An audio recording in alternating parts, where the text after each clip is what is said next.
Bismillahirrahmanirrahim.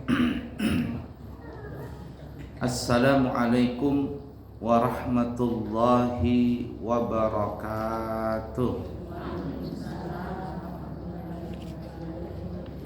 Alhamdulillahi rabbil alamin. Allahumma fasalli wa sallim ala sayyidina wa nabiyyina wa maulana Muhammadin wa ala alihi wa ashabihi wa azwajihi wa dzurriyyatihi wa man tabi'ahum bi ihsanin ila yaumiddin, amma ba'du. Ibu-ibu, para jamaah sekalian yang disayangi Allah dan dicintai Allah, sebelum kita melanjutkan pengajian kita di siang ini, ada sedikit informasi, yaitu insyaallah nanti di tanggal 2 Juni hari Ahad 2 Juni 2024 hari Ahad jam 8 pagi kami akan mengadakan acara syukuran wisuda anak-anak santri kami yang lulus tahun ini, tingkat ula, ustaz dan ulia atau SD, SMP, SMA. Oleh karena itu kami mengundang semuanya pengajian Raudhatul Jannah untuk bisa hadir di pesantren. Insyaallah-nya itu kira-kira insyaallah datang, insyaallah nggak datang. Orang Indonesia ini kalau bilang insyaallah itu biasanya 75% nggak datang gitu. Nah ya, jadi tolong didatangin. Kalau saya tiap bulan datang ke sini, masa ibu setahun sekali nggak pernah ke sana, kan itu kata Bang Haji Roma Irama sungguh terlalu. Setahun sekali aja usah datang ke sana. Padahal saya sebulan sekali ngajar ke sini. Nah, kemudian juga biasanya saya akan membawa umrah itu 12 hari 32 juta dari Balikpapan. Siapa yang kepingin harganya 12 hari dengan harga 27 juta rupiah, mau nggak 27? Mau ya? Syaratnya ada. Syaratnya adalah hari spesial itu di tanggal 2 Juni hadir acaranya. Ya, jadi yang mau umroh nanti bulan September kah atau Agustus kah, mau umroh harganya 27 juta rupiah. Mana ada lagi 27 juta itu yang paling murah daripada itu. Syaratnya cuma satu, hadir di mana tadi? Pesantren. Tanggal berapa, Bu? Tanggal 2 apa? Juni. Tahunnya 2024. Hari apa itu? Aha. Dimulai jam berapa acaranya? Jam 8. Hadir sehari aja. Jadi syaratnya ada 2. Hadir, yang kedua daftar. Walaupun 500.000 dulu. Tapi kalau hendak dapat perlengkapan umrah, koper, kemudian mau kena baju seragam, kain seragam, bantal leher. Nah itu DP-nya 5 juta, dapat sudah perlengkapan umrah. 1 bulan sebelum berangkat sudah lunas. Jadi kalau berangkatnya bulan September, sebelum September apa? Agustus. Nah itu sebenarnya bukan Agustus ya, Juli sudah lunas. Karena Agustus ada keberangkatan. Pahamlah kira-kira. 1 hari aja. Kalau lewat 1 hari normal dia 32 juta.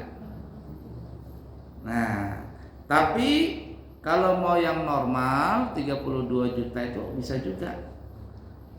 Namun banyak bonusnya. Bonusnya itu banyak ziarah. Taif gratis. Ke Jabal Nur gratis. Ke Pasar Kakiyah gratis, ke Jabal Mahnet mobil jalan sendiri tanpa ada mesin tanpa dimasukkan gigi, jalan sendiri. Ke percetakan Al-Quran gratis. Sudahnya yang lain-lainnya gratis, termasuk zam-zam dan kurma sukari 3 kilo juga gratis ditukarkan. Pesawatnya bisa Saudi, bisa Garuda, bisa Ittihad, bisa Imarat, bisa Qatar. Lion nggak main kita. Ya, apalagi Sekut nggak main kita. Udah ya. Nah, tapi ada lagi harganya 33.750.000. Itu ada lagi bonus satu, naik kereta cepat gratis. Jadi kalau hendak merasai kereta cepat, harganya berapa tadi? 33.750.000. Nah, itu yang harga 32 dan 33.750.000. Tapi yang 27 juta semua fasilitas sama, hotelnya sama, makannya sama, pesawatnya sama. Yang tidak sama, tidak gratis ke Taif. Kalau mau ikut sokongan, kalau mau pasar Kakiah sokongan, mau ke Museum Jabal Nur, Museum Wahyu sokongan. Nah, pilih yang mana sudah itu? Enggak, temurah 27. Temurah 27 jauh bedanya. Nah, kalau ke museum, kalau ke mana namanya ini, kalau ke Taif itu 250.000 sokongannya per orang. Ke pasar Kakiah sokongannya itu berapa ya? Mungkin 50.000. Ya, kalau habis-habisnya anggaplah kurang lebih antara 500 sampai 1 juta lah. Udah sampai mungkin. Di Mekah, pasar grosir. Kalau ibarat Jakarta itu Tanah Abang, tapi itu besar Tanah Abang lagi, itu murah situ. Jadi mau beli mukena, mau beli sejadah, murah di situ. Kalau di luar harganya 15 real, di situ bisa 4 real. Asal pintar-pintar nawar aja ibu-ibu, apalagi ibu-ibu jago nawar. Kalau nggak bisa nawar bukan ibu-ibu namanya. Ya. Nah, ke Jabal Nur, Museum Wahyu. Nah, itu bagus Museum Wahyu. Nah, banyak. Ya, jadi yang gratisnya itu bagi yang 20, yang 32. Yang bukan 32 itu cuman gratisnya Armina, Arafah, Mina, Musdalifah sama Ji'ranah.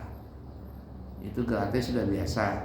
Kalau di Madinah, Masjid Quba, Qiblatain, Pasar Kurma, Jabal Uhud, Gunung Uhud itu gratis memang. Tapi yang bonus-bonusnya ini yang harga 27 nggak dapat. Tapi sebenarnya yang 27 itu sangatlah murah karena hotel, fasilitas sama pesawat sama dengan harga yang 32. Cuma tadi apa ya? Satu hari aja. Tanggal berapa tadi promonya? Tanggal 2 Juni. Alias kalau mau daftar ikut ke sana. Nggak boleh, Ustaz ya. Ibu saya daftar juga ya 27. Mana ibunya? Di rumah. Oh, nggak bisa. Harus ikut. Ya. Saya mau lihat orangnya, mana sih orangnya yang mau berangkat umrah nih, yang cari promo-promo aja. Paham ya? Ajakin teman-temannya yang lain. Kalau suami istri mau ikut harga 27, bisa di bulan September atau Agustus, daftar segera di hari Senin itu. 500.000 daftar boleh, 1 juta boleh. Tapi kalau ingin mendapatkan perlengkapan umroh, ada koper besar, koper kecil, kemudian ada tas, ada ransel, ada kain seragam, ada batal leher, ada buku panduan, ada mukena jilbab panjang, ada hensos apa namanya itu ya, ada kain ihram, banyak itu, ada pendeng. Nah, itu mesti bayar DP-nya berapa tadi? 5 juta dan lunas di akhir Juli. Akhir Juli harus lunas. Insya Allah saya tanggal 5 setelah wisuda anak-anak, tanggal wisuda tanggal 2, tanggal 5 saya berangkat haji. Insya Allah. Tanggal 30 Juni kembali. Jadi 25 hari hajinya insya Allah. Anak lompat. Anak tapi mesti bayar. Berapa bayarnya? Kalau haji 200 juta. Di tempat lain sampai 500, kita 200 juta saja. Yang penting banyak baca Yasin, Tabarak, Waqiah, dan yang terakhir baca surat Tanah. Nih IKN tadi malam nelpon IKN, orang IKN. Pak, saya mau berangkat. Ya, berapa orang? Mungkin 40 orang. Oh, kata saya, sip. Berapa harga? 32. Oke, katanya. Tapi saya mau naik pesawat, naik kereta cepat. Wah, kalau 32 nggak bisa. 32 juta, 33 lah, 33 juta lah, kan rombongan banyak. Kurangi lagi Pak, 500, 32,5. Nggak usah ke Taif katanya. Nggak usah ke Taif. Iya, kata saya. 40 orang, saya gratiskan 3 ya. Senang dia. Senang. Ya sudah katanya. Nggak usah ke Taif, tapi 32.500.000 naik kereta cepat. Waduh, kata saya, ini kayak mana sih ini? Sudah minta diskon terus. Tapi banyak loh Pak ya, 1 bis. Tapi pikir, ya dah deal. Jadi rencananya nanti di bulan Agustus akhir itu 1 bis 40 orang IKN, karena dia lagi banyak dapat duit itu. Banyak dapat duit, cari umrah yang gratisan ya. Jadi 32.500.000 semuanya lengkap, cuman nggak usah ke Taif katanya. Nggak usah ke Taif, lalu digantikan naik kereta cepat aja. Ya kata saya, tapi tambah 500.000. Ya, sebenarnya saya mau tambah 1.033.000. Jangan Pak, 500.000 aja. Hampir saya nggak mau, tapi pikir tapi 1 bis. Ayo sudahlah. Ya, jadi seperti itu ibu-ibu ya. Bilangin, ajakin teman-temannya, suaminya, ya. Siapa lagi, anak-anaknya yang mau umroh. Harga berapa tadi? 27. Cari aja sebalik papan, nggak ada 27 itu. Ya. Promonya cuma 1 hari, tanggal 2. Syaratnya hadir di majelis dan juga mendaftar langsung. Pelunasannya di akhir apa tadi? Akhir Juli. Baik, kita lanjut pelajaran. Disebutkan di dalam riwayat hadis Imam Muslim, Imam Abu Daud, Imam Tirmidzi, Imam Nasa'i, bersumber daripada Abu Hurairah Abdurrahman bin Sakhar. Nah, di Mekah itu ibu-ibu, sebelum kita baca hadis, dekat Masjidil Haram dulu ya, di Pasar Seng. Sekarang nggak ada sudah masjidnya. Ada namanya Masjid Kucing, disebut orang Masjid Kucing, sebenarnya namanya Masjid Abu Hurairah. Kenapa disebut Masjid Kucing? Padahal namanya Masjid Abu Hurairah. Kisahnya itu wallahu alam, karena Abu Hurairah itu pernah berebahkah, tidurkah di masjid itu, di tempat itu. Nah, beliau pakai baju jubah lah, nih kayak punya saya nih, jubah. Nah, tidur, kucing tidur di sini di jubahnya. Kucing tadi tidur di jubah ini. Di jubahnya siapa? Abu Hurairah bangun. Ada mau wudu kah, mau apa gitu, pokoknya keluar lah. Tapi beliau nggak tega bangunin kucing. Lalu bajunya tadi dipotong. Saking sayangnya sama kucing tuh, baju itu dipotong, kucingnya dibiarkan tidur. Kalau kita kan ada kucing bangunin, baju kita bersihkan, indah, bajunya dipotong supaya kucing tidak bangun. Nah, gara-gara itu masjid itu disebut namanya Masjid Abu Hurairah. Orang kita nyebutnya Masjid Kucing. Nggak ada lagi masjidnya, sudah itu. Sudah dihancur, tinggal bekasnya saja. Yang ada cuman Masjid Liwa, bendera, Masjid Syajarah, masjid pohon kurma, sama masjid jin. Nah, udah depan jinnya sudah. Nah, itu namanya sejarahnya. Ya, kenapa disebut masjid liwa? Kenapa disebut masjid syajarah? Kenapa disebut masjid jin? Kalau mau tahu ceritanya, bareng umrah sama saya. Nanti sampai sana baru saya ceritain. Ya, ala kulli hal ya. Nah, apa kata Nabi? Perhatikan hadis ini. Qala an-nabiyyu Rasulullah sallallahu alaihi wasallam, telah bersabda Nabi Muhammad Rasulullah sallallahu alaihi wasallam. Apa kata Nabi? Khairu sufufir rijali awwaluha wa syarruha akhiruha wa khairu sufufin nisa'i akhiruha wa syarruha awwaluha. Perhatikan ya. Jar Nabi, sebaik-baik sopnya orang laki-laki, kaum laki-laki itu adalah kalau berjamaah dia pilih sop yang paling depan. Dan paling buruknya sop adalah orang yang sholatnya sop paling belakang. Itu laki-laki. Jangan mendengar hadis ini, kalau begitu aku nggak mau sholat di masjid. Kalau sop di belakang aku nggak mau sholat di masjid. Salah juga. Ya. Nah, kalau berjamaah nih ya, ini nanti memberikan semangat kepada laki-laki. Kalau sholat berjamaah, cari sop paling depan. Cuman terkadang kita terbalik, laki-laki nih lah, laki-laki dulu, perempuan belakangan, nanti kita cerita. Laki-laki ini terkadang kalau masuk ke masjid belakang-belakangan. Nanti kalau sudah orang sholat baru masuk ke masjid atau cari sop yang paling belakang. Padahal jan Nabi paling jeleknya sopnya itu bagi laki-laki adalah di sop paling belakang.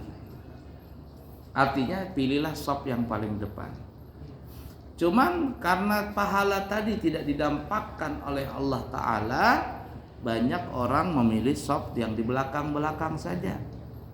Padahal nih ya, kalau seandainya nih kita logika saja, di sop pertama sudah dijejerin nih uang 100.000, jajar 100.000. Di sop kedua 50.000, sop ketiga 20.000, sop keempat 5.000, sop kelima berapa itu? 5.000 kah atau 2.000, yang ujungnya 1.000. Kira-kira orang berebutan pilih sop yang mana? Paling depan, karena 100.000 rupiah. Tapi karena kita tidak didampakkan pahala itu, akhirnya pilih sop yang 1.000 rupiah.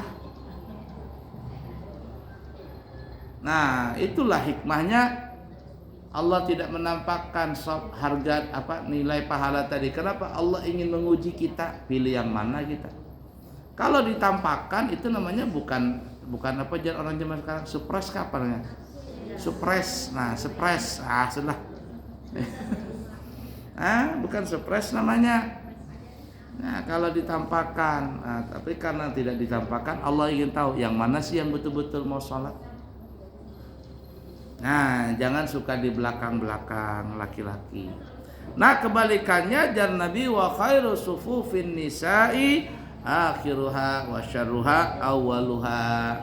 Sebaliknya bagi perempuan itu kalau milih sop yang paling belakang. Kalau di depan kurang baik. Yang paling baik kalau perempuan di belakang. Kalau di depan kurang baik. Kenapa ya kalau perempuan di belakang? Laki-laki perempuan kada baik di sop depan. Karena kalau dia sop paling depan, dia parak dengan laki-laki yang paling terakhir sopnya. Nih, Pak. Laki-laki di situ, bebina di situ, kan beparakan. Nah, jadi sebaik-baik sop perempuan kalau berjemaah di belakang. Tapi zaman sekarang ini sop itu perempuan laki itu ndak lagi model kayak Bahari. Kalau kita kan Bahari kayak begini masih ini, perempuan di belakang. Tapi kalau kita ke Masjid Nabawi, Masjidil Haram, apalagi Masjidil Haram, samping kanan kita perempuan, samping kanan kita bininya, samping kirinya bini orang. Terkadang kita salat di Masjidil Haram itu perempuan di depan, laki di belakang.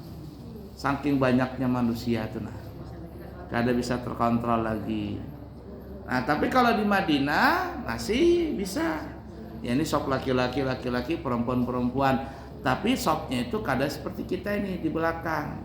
Jadi ibarat kata ini masjidnya nih, satu meja ini masjid. Ini sop laki-laki di sini, sop perempuan di sini. Nah, bersebelahan dia. Nah, sebenarnya yang paling baik itu sop perempuan kalau berjamaah adalah cari yang di belakang. Paham lah kira-kira. Nah, itu banyaknya orang sholat di Masjid Nabawi ya. Kalau orang umrah itu lakian kah binian kah banyak. Alhamdulillah. Baik, kita lanjutkan hadis yang berikutnya. Hadis yang diriwayatkan oleh Abu Sa'id Al-Khudri ya. Hadis riwayat Imam Muslim, Abu Daud, Nasai, Ibnu Majah bersumber daripada Abu Sa'id Al-Khudri. Berkata dia bercerita, anna Rasulullah sallallahu alaihi wasallam ra'a fi ashabihi ta'akhuran. Kata Abu Sa'id Al-Khudri, Nabi kita Muhammad sallallahu alaihi wasallam, sesungguhnya itu beliau pernah melihat beberapa sahabat agak mencari sop yang di belakang. Duduk nang di belakang-belakang saja. Faqala lahum, maka Nabi pun berkata kepada mereka, tagaddamu fa'tammu bi jarrabi, maju sok. Jangan di belakang. Majulah kalian. Fa'tammu bi, ikuti aku bahasa kitanya. Sempurnakan dulu, ikuti aku. Di mana aku jar Nabi di depan, bubuan ikam di depan. Jangan di belakang-belakang, disuka di belakang, pojok-pojok. Nanti kalau berbagi wadai, berbagi nasi paling ancap berdahulu dia. Ada di video ya, video asli itu kiriman mungkin waktu sebelum bulan puasa kapan itu ya. Selesai sholat, si bapak-bapak ini sholat sunat, Allahu Akbar, di luar begitu. Mana di luar lagi sholatnya, Allahu Akbar. Tiba-tiba orang datang membawa nasi kotak, kompek. Nah, berbagilah orang, ditaruh situ, pas taruh situ baru rebut. Si bapak ini pas mau sujud langsung membatalkan ngambil nasi kotak tadi. Tidak lagi meneruskan salatnya. Daripada nggak dapat nasi kotak kan. Nah, itu kasihan ya. Jadi ada orang memang suka duduk di belakang, di pojokan. Nanti kalau sudah makanan paling berdahulu itu. Ya paling berdahulu. Saya terus terang pribadi paling gak suka lihat manusia seperti itu. Disuruh masuk berselamatan, masuk pak, masuk di belakang. Nanti pas makanan berdahulu dia, berdahulu. Ini manusia nggak tahu dibasa ini. Makan diurus saja. Kalau makan nggak malu-malu, tapi kalau duduk di sop malu dia. Nah, kata Nabi, sempurnakan, maju. Ikutilah aku. Wal yatamma bikum man ba'dakum. Hendaklah sempurnakan sop yang sesudah kalian. Artinya yang depan. Sudah depan selesai, di belakangnya lagi. Sudah selesai lagi, sempurna, tambah lagi. Jangan rongkang-rongkang, atau rongkang-rongkang lah ibu-ibu. Apa kosong-kosong, sini rongkang, sana rongkang, begitu. Sopnya rongkang-rongkang. Jangan, maju. Nah, apa jar Nabi? Coba lihat kita. La yazalu qaumun yata'akharuna hatta yuakhirahumullah. Senantiasa ada sekelompok manusia, sekelompok kaum suka banget berdudi-dudi. Ya, suka banget berdudi-dudi, suka banget melambat-lambat. Salat lambat-lambat, puasa lambat-lambat. Hendak bahagia, hendak berumrah, duitnya ada, berlambat-lambat, nanti. Berkurban, berlambat-lambat, suka banget berlambat-lambat. Motor NMAX yang harga 30 juta, nukar handphone yang harga 20 juta bisa. Rokok sehari 2 bungkus, 3 bungkus bisa. Berapa rokok sehari itu? Sebungkus berapa sekarang, Bu? 30, coba bayangkan 30 kali 3 bungkus 100.000 lah anggap sudah. Rokok kalau 100.000 sehari rokoknya kali 30 hari berapa itu? 3 juta. Nah, cuman orang itu nggak mau berkurban, nggak mau berumrah, pada duitnya ada. Apa yang ini? Hatta yuakhirahumullah. Kalau begitu jar Nabi. Nah, apa yang jar Nabi? Sampai nanti akhirnya Allah menjadikan dia terlambat juga. Suka berlambat-lambat pang. Jadi akhirnya sudahlah Allah lambatkan juga. Lambat dapat rezeki, lambat hendak berumrah, apalagi suka berlambat-lambat. Sampai nanti akhirnya lambat masuk surga. Orang sudah berdahuluan masuk surga. Dia terdudi tuh uncit. Kenapa tuh uncit? Kenapa terdudi? Karena dia sendiri waktu di dunia suka lambat-lambat. Nah, itu tuh. Orang dapat hidayah, dia nggak dapat, lambat. Gitu ya. Apa jar orang Banjar apa bahasa kitanya? Gak apa? Galak apa namanya itu? Lambat tuh apa aja bahasanya? Galai, bukan galai apa?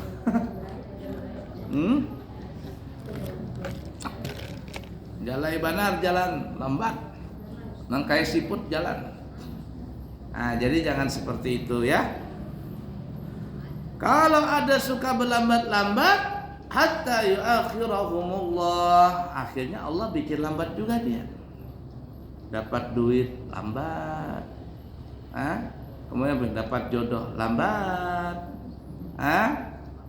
mengulah rumah lambat terus, karena dia jalan kayak siput, ya akhirnya terlambat terus. Sampai ujung-ujungnya masuk surga pun juga terlambat. Na'udzubillah min dzalik. Jangan sampai seperti itu. Nah, dalam riwayat yang lain dikatakan Nabi bersabda, Ibu Daud Ibnu Khuzaimah, Nabi bersabda, la yazalu qaumun yata'akhkharuna 'anis shaffil awwali hatta yuakhirahumullah. Senantiasa orang itu suka berlambat-lambat di shaf awal. Dikasih shaf awal masih ada, lambat sampai Allah pun membuat lambat segala urusannya. Ya. Dalam riwayat yang lain, hatta yukhallifahumullah, sampai Allah pun memberikan dia terbelakang. Suka berlambat-lambat, dia sudah Allah bikin belakang dia sekalian. Nah, jadi jangan sampai terlambat. Ada kalau orang bumrah itu ya, orang bumrah sholat lambat banget, tapi ketika berbagi nasi berdahulu, ya, ngantri makanan nyerobot. Ya, orang ngantri dari kanan ke kiri, dia enggak dari kiri ke kanan. Bu, ngantri bu, marah, ditegur marah lagi dia. Wah, ini malah melotot, dia sudah tahu salah malah melotot. Itu sama kayak di sini nih, sennya ke kanan beloknya ke kiri. Sennya nanti ke kanan ya, beloknya ke kiri, habis betul-betulan semua. Sekali-sekali ditegur marah-marah dia. Nah, itu sama orang-orang seperti ini. Kenapa? Suka berlambat-lambat tadi. Ya, jadi jangan sampai seperti itu. La ilaha illallah. Coba kalau orang berumrah tuh ya, Masya Allah, nang rajin-rajin lah. Jam 3 sudah bangunan subuh. Jam 3 bangunan sudah orang. Jam 3 bangun, bersih-bersih, lalu ke masjid. Sampai subuh, sampai isyraq baru pulang ke hotel. Nah, itu ranking rajinnya. Ada orang yang jam 2 tuh bangun, dia tidur, habis sisa pulang, selesai makan, tidur sudah. Nggak mau jalan-jalan, dia mau tidur. Nanti jam 2 bangun dia, mandi bersih-bersih, pakai kain ihram, tawaf dia ke Mekah. Tawaf dia di Masjidil Haram, 7 kali tawaf. Nah, kalau dia mengantuk baru tidur di Masjidil Haram. Boleh nggak tidur di masjid? Boleh aja, ya, tidak ada masalah. Nah, itu bangun dia malam seperti itu. Ada juga orang berlambat-lambat, terkadang sholatnya di hotel aja. Nah, mentang parah lewat masjid, jadi di hotel aja. Buka jendela kelihatan masjid sudah katanya. Jadi sholat di hotel saja. Apakah dapat pahala? Dapat. Apakah sah pahalanya? Apakah sah sholatnya? Sah. Cuman pahalanya beda. Orang yang sholat di dalam masjid dengan orang yang sholat di luar masjid beda. Walaupun nilainya sama tapi nilainya berbeda. Ibarat kata nih ya, orang yang sholat di dalam masjid, ini kalau orang sholat di Masjidil Haram itu kan 100.000 ya. Kalau di Masjid Nabawi berapa? 1.000. Nah, orang sholat di Masjidil Haram dalam masjidnya 100.000. Orang yang di luar sholat di luar masjid 100.000 juga, cuma nilainya beda. Bilangannya sama, nilainya beda. Ibarat kata uang ini ya, 100.000 di dalam masjid itu 100.000 per lembar. Per lembarnya 100.000. 100.000-nya per lembar. Kalau yang di bawah ini 100.000 juga, tapi bukan per lembar 100.000-nya. Ya, per 10 lembar ibarat kata. Baru dapat 100.000. Jadi selembarnya itu berapa? Kalau 100.000 berarti berapa itu? Lembarnya segitu sudah. Bilangannya sama tapi nilainya beda. Pahamlah? Kenapa? Karena orang yang salat di Masjidil Haram dalam masjid itu bisa i'tikaf, kalau di luar tidak bisa i'tikaf. Nah, jadi seperti itu, Bu ya. Di dalam riwayat yang lain Nabi kita bersabda, dari Imam Muslim ya, kana Rasulullah sallallahu alaihi wasallam yamsahu manakibana fi sholati wa yaqulu istawu wa la takhtalifu fatakhtalifa qulubakum liyani minkum ulul ahlam wan nuha thumma alladhina yalunahum. Jar Nabi sesungguhnya adalah Nabi kita Muhammad SAW, kata Abdullah bin Mas'ud, kata Abu Mas'ud ya, adalah Rasulullah SAW mengusap pundak-pundak kami di dalam sholat. Nah, jadi pas mau sholat tuh Nabi mengatur pundak, rapatkan pundak. Jangan renggang sholat. Sudah renggang tekangkang lagi sholatnya. Nah, jangan. Dipegang pundak-pundak sahabat. Nih, rapatkan jar Nabi. Dan beliau bersabda, luruskan shaf kalian dan janganlah kalian berbeda.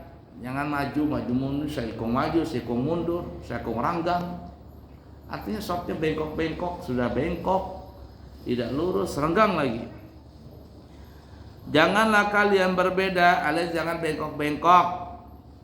Kenapa? Karena yang bengkok itu dalam shaf bisa mengakibatkan hati kalian berbeda juga bengkok. Berarti aja kalau orang tuh ya, orang lurus dia sendiri bengkok, maka orang itu biasanya keras hati. Tahulah keras hati ibu-ibu, nggak bisa dinasihati, nggak mau bersama. Orang ke kanan dia ke kiri, orang ke atas dia ke bawah, nggak mau bersama-sama. Nah, itu bengkok hatinya. Kenapa? Karena shaf tadi nggak mau rata dia.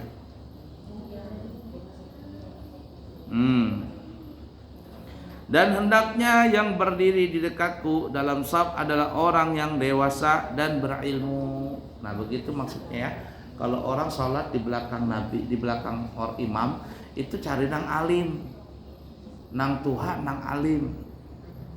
Kalau ada nang tuha, ada alim, yang muda tapi alim, yang mana? Yang muda alim, karena yang diutamakan yang alim dulu. Nah, jangan yang tidak alim, nanti pas imam tersalah bagaimana yang di belakang ini menggantikan? Karena orang yang alim ketika nanti imam ada tersalah, yang di belakang ini gampang menggantikan karena ada ilmunya. Apalagi imamnya nggak ngerti hukum, yang di belakang nggak ngerti hukum, sama itu. Itu kayak di Banjar kisah lucu aja, pakai kisah lucu.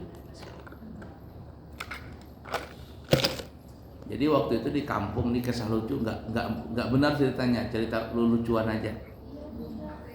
Jadi ada orang meninggal dunia.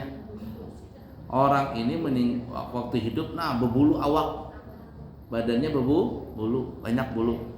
Meninggal. Waktu itu tukang pemandiannya kadada, khotibnya, nang kaumnya kadada, tukang mandikan kadada, ya. Meninggal orang ini, siapa yang mau mandikan? Siapa yang mau nyalatkan? Nah, ada si Paloi, ya, tahu si Paloi, itu kisah lucu aja. Oh Paloi, ya, ikan bisakah mandikan orang mati? Bisa kata si Paloi. Karena kenapa? Karena si Paloi ini dia tiap hari membersihkan ayam. Dia kan motong ayam, bersihkan ayam kan, aku rancang mandikan ayam jarnya. Jadi bisa katanya.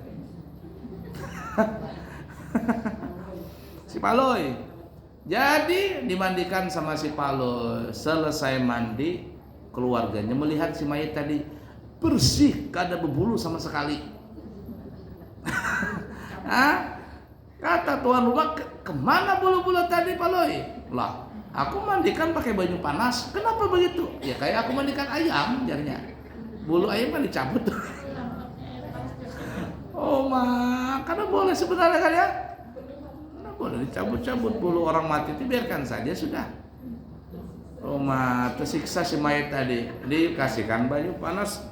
Ini kan bulu ini kalau dicabutinya lawan si Paloy, bersih, menyelonong kulit si mayat tadi.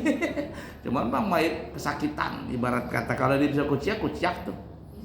Kayak si filmnya si Pina, itu Pina kan siapa tuh? Nah, si Pina, nang kasusnya lagi rame tuh. Setelah itu selesai, nggak ada lagi yang bisa nyolatkan. Ya, orang sudah sarik tuan rumahnya sama si Paloy ini, tapi nggak ada lagi yang mau sholatkan. Oh Paloy, bisakah ikam sholatkan? Bisa kata si Paloy. Si Paloy ini akhirnya jadi imam. Si Paloy ini ikut-ikutan juga, nggak tahu mengerti hukum. Di kampung juga nggak mengerti hukum. Jadi ketika sholat, apa yang dilakukan si Paloy? Sholat jenazahnya pakai ruku, pakai sujud, bingung orang berataan. Seumur umur ikut jamaah ini nggak pernah ada ruku, ada sujud. Selesai sholat ditanya si Paloy, Paloy, seumur umur kami sholat jenazah, guru manapun nggak pernah mengajarkan ada ruku, ada sujud. Kata Paloy, tapi Paloy ini pintar juga, pintar membunguli. Kata Paloy begini jarnya, ada dua penyebabnya aku ruku lawan sujud dalam sholat jenazah ini. Pertama, aku ini akrab sama orang ini. Nang mayit ini akrab, jadi aku tambahi supaya dia banyak pahalanya. Yang kedua, orang ini banyak dosa. Jadi aku beruku ada sujud biar dosanya guguran katanya. Padahal mau bagaimanapun banyak dosanya orang, tetap saja salat jenazah nggak ada ruku, nggak ada. Kenapa ya seperti itu? Karena nggak pakai ilmu. Si Paloy tadi asal-asalan, sudah mayit mencelonong kulitnya. Salatnya beruku bersujud, kacau sama sekali. Nah oleh karena itu kata Nabi, kita kembali ya, hendaklah yang di belakangku ini orang nang alim. Jangan nang kada alim, nang tuha berilmu lah bahasa kitanya. Ya. Hendaklah di dekatku ini orang yang berilmu, orang dewasa dan berilmu. Kemudian orang yang sesudah mereka, alias kalau sesudahnya ini sop kedua nang anum, nang ketiga nang lebih anum lagi, seterusnya seperti itu. Sehingga para ulama itu menggambarkan sop tadi itu dengan ada urutannya. Sop pertama orang nang tuha, umur tuha, ya, dan berilmu. Yang kedua orang nang tuha tapi belum kada berilmu banyak. Nang sop ketiga nang muda. Nang ketiga empat lebih muda lagi. Yang kelima kekanakan. Yang keenam bencong asli. Bencong asli itu yang memiliki dua kelamin ibu-ibu. Bencong itu kan terbagi menjadi dua bagian.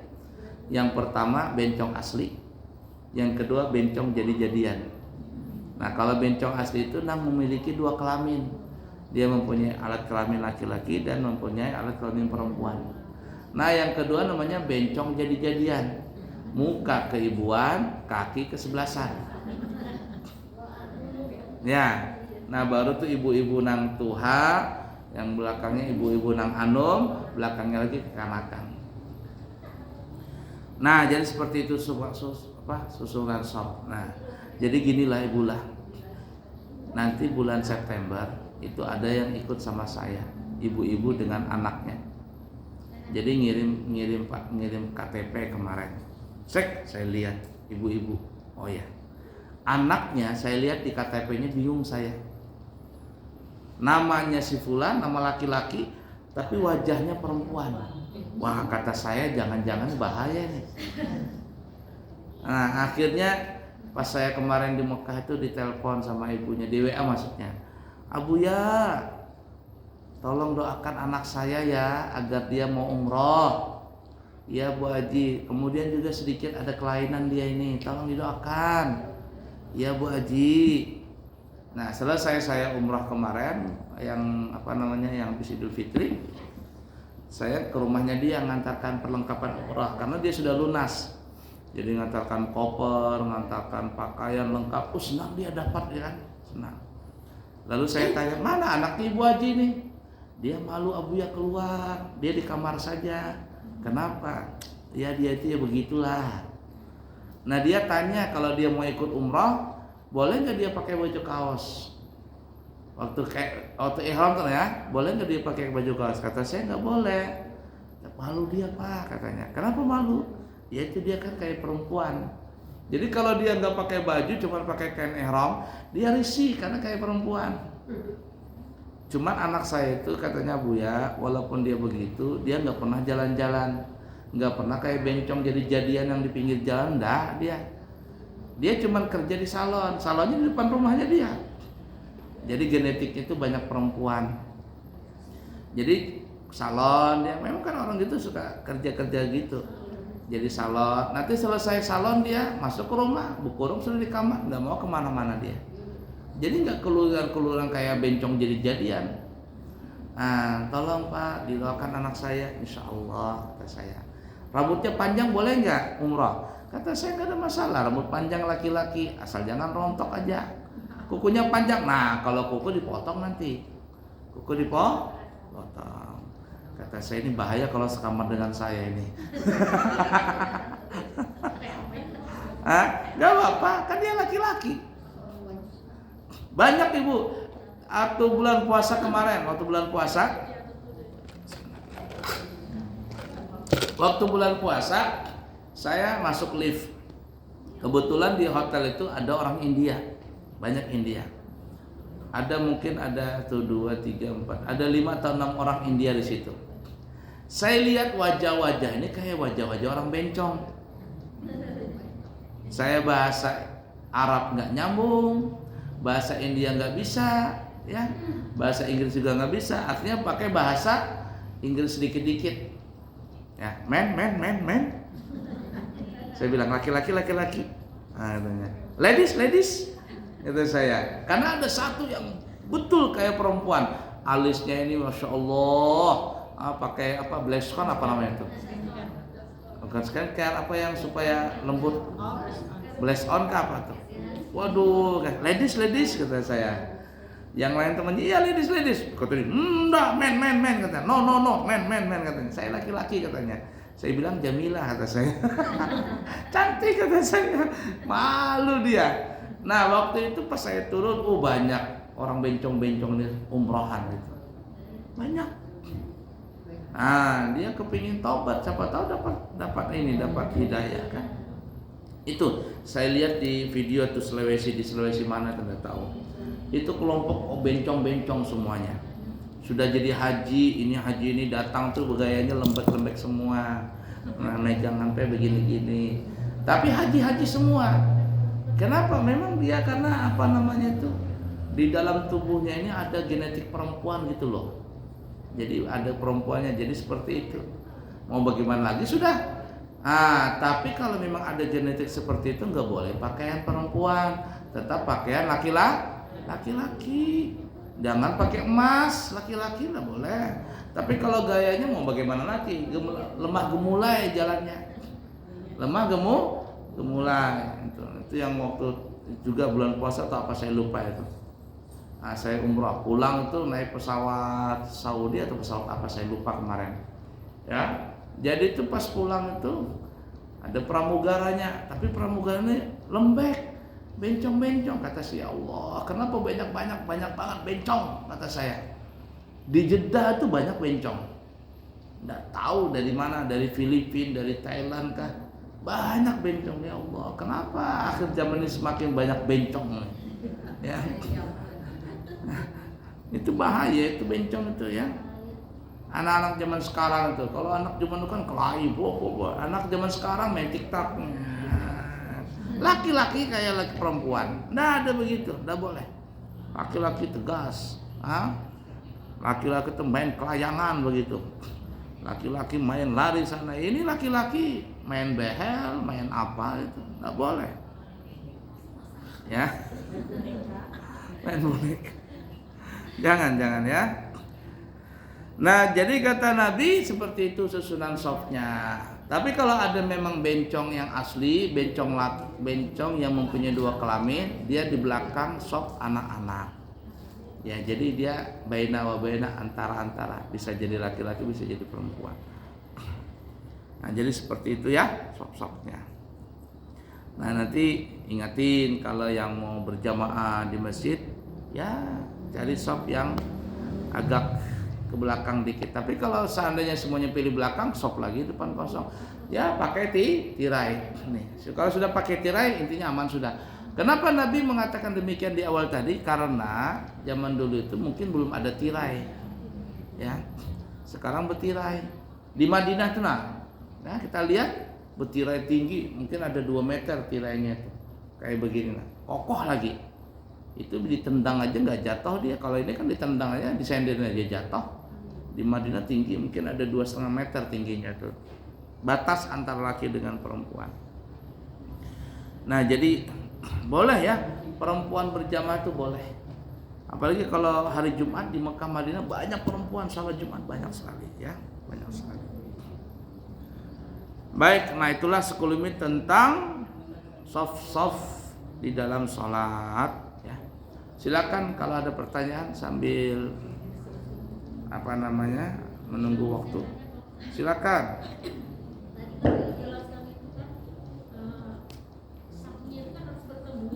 Ya.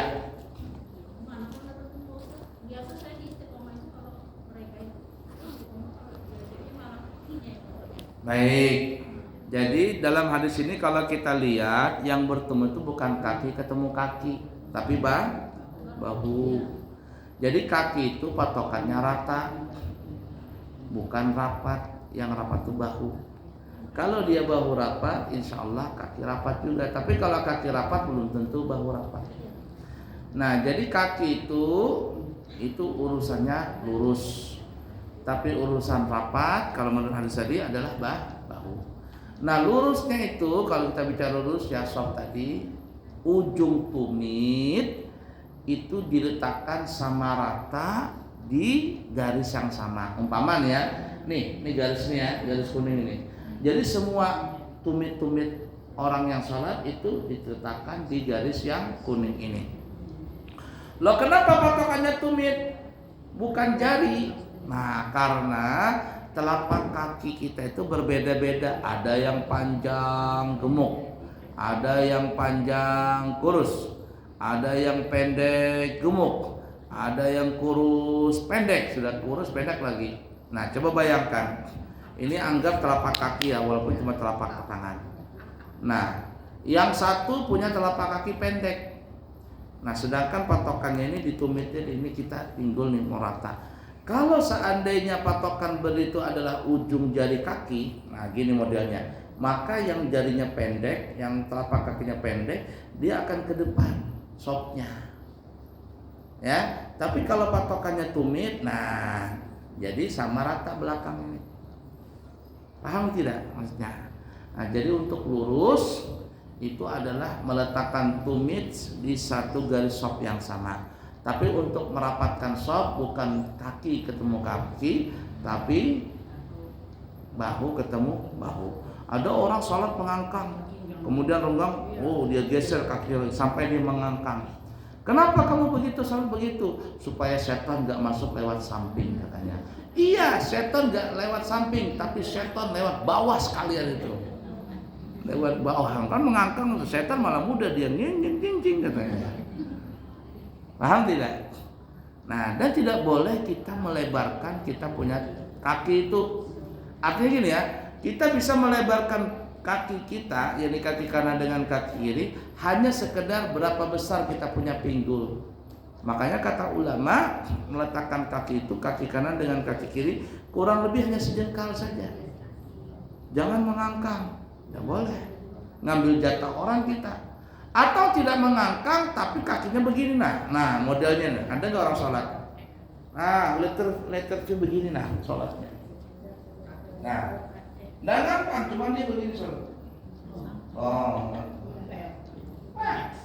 kalau dia angkat begini mengangkang lagi, nggak boleh. Jadi segini aja sekedar. Nah ininya lurus nah laki perempuan sama, rapat nggak boleh begini. Ngangkang nggak boleh, apalagi perempuan. Ya.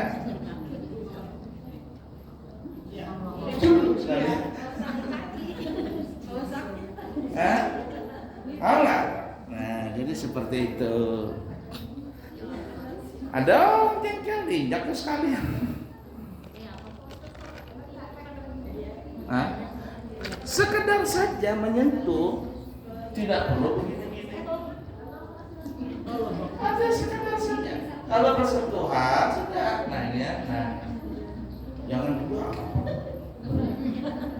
Jangan, sekedar saja. Dia ini patokannya, kalau ini rapat, yang di bawah rapat. Ya.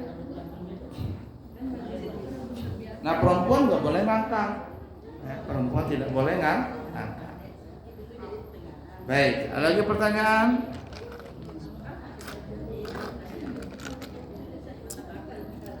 Ada lagi pertanyaan?